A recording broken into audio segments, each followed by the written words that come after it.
സനാതനമായൊരു സംസ്കാരത്തിന്റെ സമൃദ്ധമായിട്ടുള്ള ഈടുവയ്പ്പാണ് നമ്മുടെ ആദിവാസി സമൂഹത്തിന്റെ കയ്യിലുള്ളത്. അതിന്റെ പ്രകാശനമാണ് നമുക്ക് ഈ കവിതകളിൽ കാണാൻ കഴിയുന്നത്. പക്ഷേ നിർഭാഗ്യവശാൽ ഔദ്യോഗിക സംസ്കാരത്തിന്റെ രാജപാതകളിൽ നിന്നൊക്കെ വളരെ നീതിരഹിതമായിട്ട് ഒഴിവാക്കി നിർത്തപ്പെടുന്നവയാണ് ഈ കവിതകൾ എന്ന് നമുക്കറിയാം. ഒരിക്കലും അത് ഒരു അംഗീകൃത ക്യാനന്റെ ഭാഗമായിട്ട് കടന്നു വരാറില്ല. അടുത്ത കാലത്ത് മാത്രമാണ് ഇവയൊക്കെ കവിതകളായി തന്നെ കണക്കാക്കി തുടങ്ങിയത് എന്ന് നമുക്കറിയാം.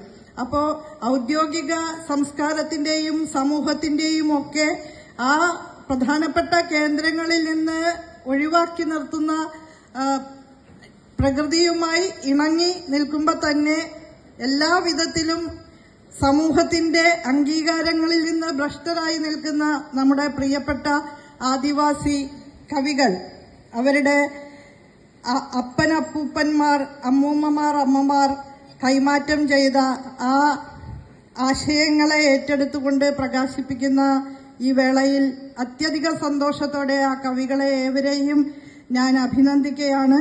ഗോത്ര പെൺകവിതകൾ എന്ന പേരിൽ ധന്യ വേങ്ങാച്ചേരി എഡിറ്റ് ചെയ്ത ഒരു സമാഹാരം ഇതിലുണ്ട്.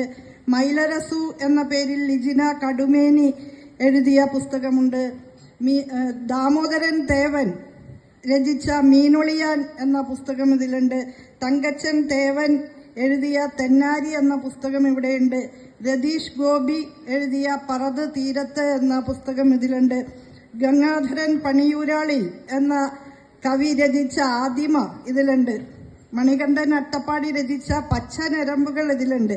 ഹരീഷ് പൂതാടി രചിച്ച ഉളക്കു ഇതിലുണ്ട്. ഒച്ചയൊച്ച കല്ലുകളെ പ്രകാശ് ചന്തളം എഴുതിയ സമാഹാരം ഇതിലുണ്ട്. സിജു സി മീന എഴുതിയ വല്ലി ഇതിലുണ്ട്. ഞാൻ സമയപരിമിതി ഉണ്ടെങ്കിലും ബോധപൂർവം തന്നെയാണ് കവികളുടെ പേരും അവരുടെ കവിതാ സമാഹാരത്തിന്റെ പേരും ഇവിടെ പറയണം എന്ന് തീരുമാനിച്ചത്.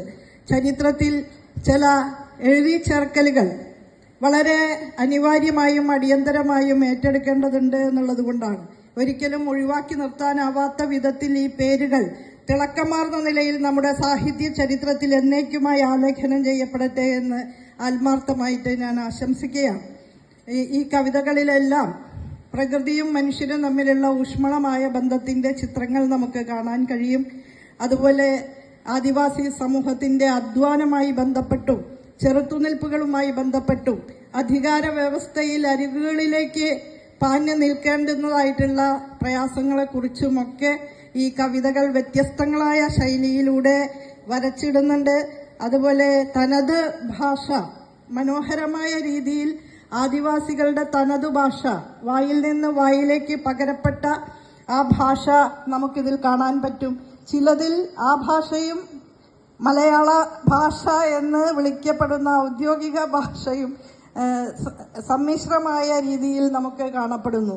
എന്തുകൊണ്ട് ആദിവാസികളുടെ ഭാഷയെ മലയാള ഭാഷയായിട്ട് നമ്മൾ അംഗീകരിക്കുന്നില്ല എന്ന് ചിന്തിക്കാനും കൂടി ഇത് നമ്മെ പ്രേരിപ്പിക്കുന്നുണ്ട്. അപ്പം ആ രീതിയിൽ ഭാഷാ പ്രയോഗത്തിന്റെ വലിയ ചാരുത നമുക്ക് ഇവിടെ അനുഭവപ്പെടുന്നുണ്ട്. ആന്ത്രപ്പോളജിസ്റ്റുകളായിട്ടുള്ള എഡ്വിൻ ആഡ്നർ, ഷേളി ആഡ്നർ എന്ന് പറയുന്ന രണ്ട് നരവംശ ശാസ്ത്രജ്ഞർ അവർ പറഞ്ഞു വച്ചിട്ടുള്ള സർഗാത്മകതയുടെ കാടൻ മേഖലകൾ എന്ന് പറയുന്ന ഒരു പരികല്പനയുണ്ട്, വൈൽഡ് സോൺസ് ഓഫ് കൾച്ചർ.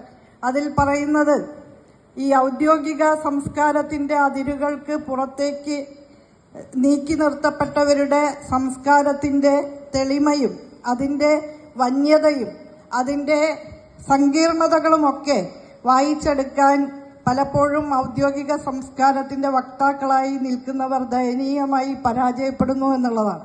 അത്രമാത്രം തീക്ഷ്ണവും ഉജ്ജ്വലവുമായിട്ടുള്ള ആവിഷ്കാരങ്ങൾ, അനുഭവത്തിന്റെ തീച്ചുളയിൽ നിന്നെടുത്ത ആവിഷ്കാരങ്ങളാണ് ഈ കവിതകൾ എന്നുള്ളതാണ് അവയുടെ പ്രത്യേകത.